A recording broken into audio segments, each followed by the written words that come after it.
guys, ganito na pag rush hour guys. So, marami ng sasakyan ano, sa likod. Sobrang daming sasakyan kasi rush hour na. Lahat ng mga tao dito pumapasok na sa trabaho. Yun, madali na tayo kasi iba malit. Marami yung pila sa MRT.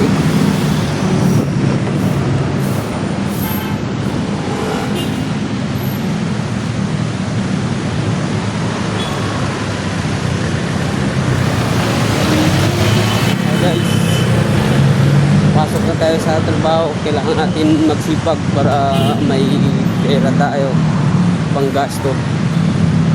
Dito sa Manila, pag wala kang pera, talo ka, wala kang makagasto.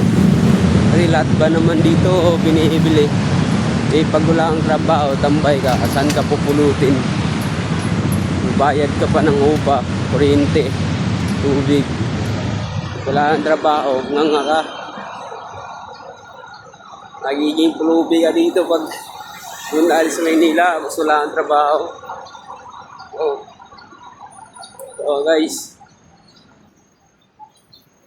punta na tayo sa sa Makati. Dito pa tayo sa Quezon City guys ha.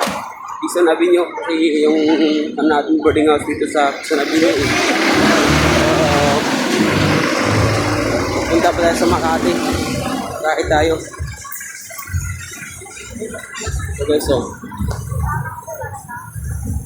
Kasama yan. Paano sa kapihan? nalakad lang natin guys, puntang Makati guys. Bali dito sa Quezon City, Quezon Avenue sa Agam Road. Maglalakad tayo puntang MRT Quezon Avenue. Tapos pagdating natin sa Quezon Avenue, sakit anong MRT puntang Makati. Pagdating sa Makati, Wanayala, ano naman tayo, lakad naman tayo papuntang Salcido. Ganun yun. So, dito ko muna tatapusin yung video guys. Thank you for watching. Bye bye sa inyong lahat. Thank you for support. Bye bye.